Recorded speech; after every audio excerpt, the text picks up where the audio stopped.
l'argent. Ce sujet au cœur de presque tous les conflits. Si on sait évidemment à quoi il sert, on sait très peu comment il est créé et qui le crée. Certains disent que ce sont les États qui le créent, qui le contrôlent. Certainement pas vous, ni moi, ni les États. Cette vidéo essaiera de répondre à certaines de ces questions. Il est à titre éducatif. Et toutes les sources se trouvent dans la description.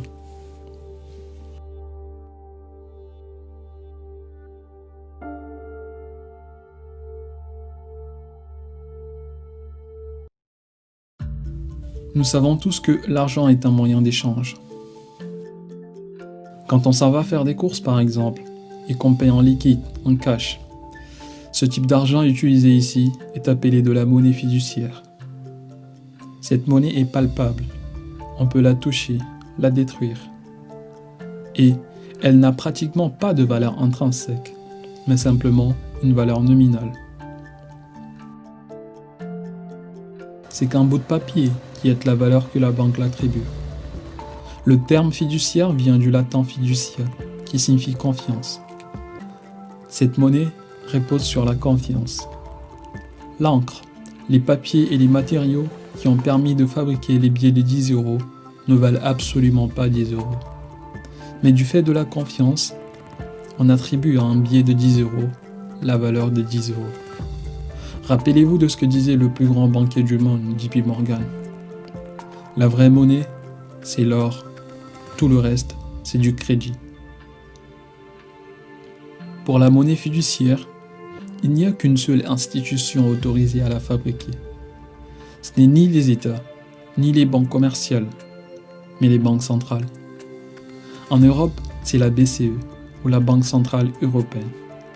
Aux États-Unis, c'est la Fed, la Réserve fédérale américaine. Ce système de banque centrale est répandu dans presque tous les pays du monde.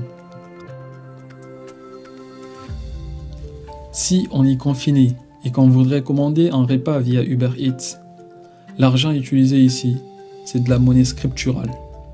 Cette monnaie par contre n'est pas créée par les banques centrales, mais par les banques commerciales, type BNP Paribas, HSBC, Crédit Agricole, etc.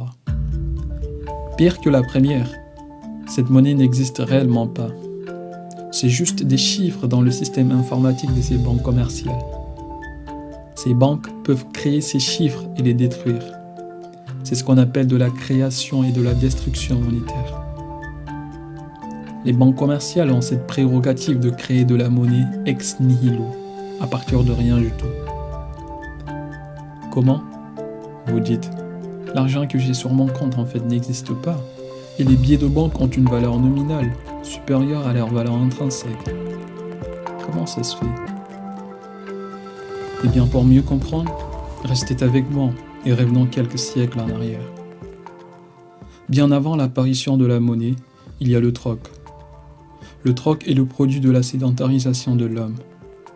On échangeait une telle quantité de produits, d'objets, contre une telle autre quantité d'un autre produit qu'on estime avoir la même valeur. Quand les échanges s'étaient accrus, le troc était simplement inefficace. Il fallait trouver un autre moyen d'échange. C'est là où rentrent en jeu l'or et l'argent, qui deviennent les principaux moyens d'échange et qui avaient une réelle valeur intrinsèque. Entre le 4e et le 6e siècle avant Jésus-Christ, les premières pièces de monnaie étaient frappées dans un atelier en Lydie, à l'ouest de l'actuelle Turquie, face à Athènes. La monnaie était la fortune de ce royaume, et le roi qui y régnait était devenu le premier homme le plus riche du monde. On commençait à frapper ces pièces en Occident, et les rois commençaient à diminuer petit à petit la teneur en métaux précieux de ces pièces. Ces pièces commençaient à avoir une valeur nominale plus grande que la valeur intrinsèque en raison de la réduction de la teneur de l'or et de l'argent qu'elles contenaient. Puis, au XVIe siècle, un banquier suédois a changé toute la donne. Il y avait des banquiers, principalement des orfèvres, mais pas encore de banque au sens institutionnel. Et ces banquiers avaient des coffres forts bien sécurisés dans lequel ils gardaient leurs pièces d'or et d'argent. Les gens voyaient que ces coffres étaient un lieu sûr pour venir stocker eux aussi leurs pièces.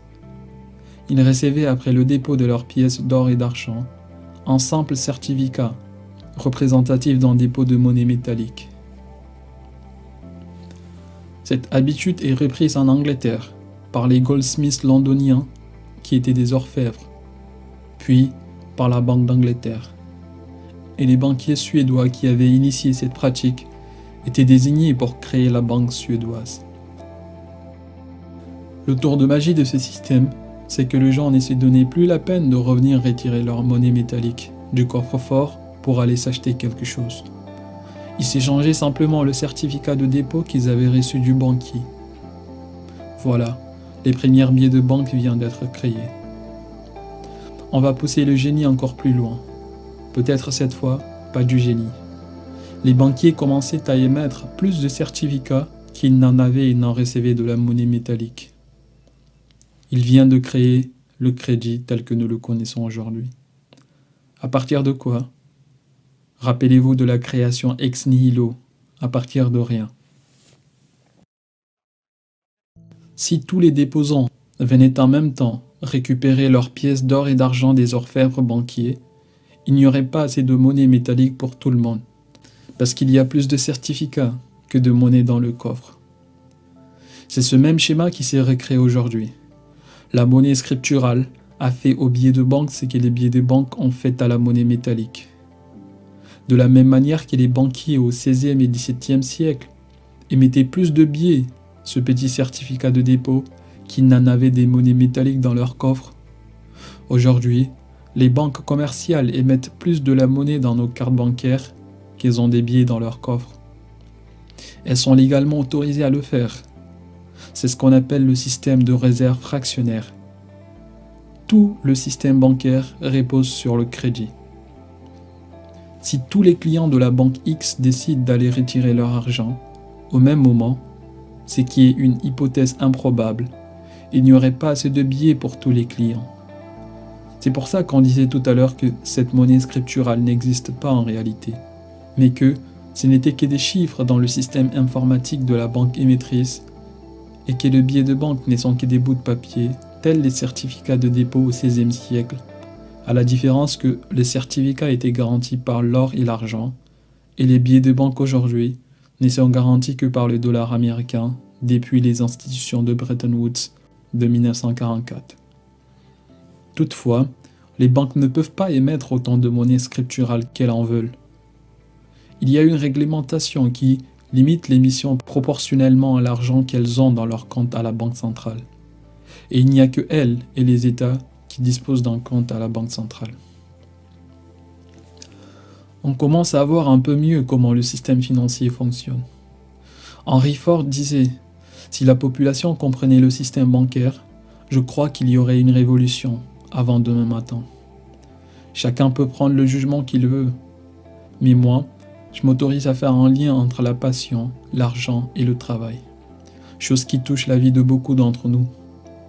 Il y a des gens qui travaillent pour l'argent, parce qu'il faut payer les factures à la fin du mois. D'autres travaillent pour la passion, et on sait bien que le travail est mieux quand on ne travaille pas pour de l'argent. La question que je laisse ouverte est celle que s'était posée Robert Kiyosaki et tant d'autres auteurs. Pourquoi travailler pour de l'argent quand il y a des gens qui peuvent imprimer autant qu'ils veulent? Moi, je travaille pour la passion. Et vous? J'espère que cette vidéo vous a été d'une quelconque utilité. Si c'est le cas, n'oubliez pas de vous abonner et d'activer la cloche de notification pour des prochaines vidéos. Ciao.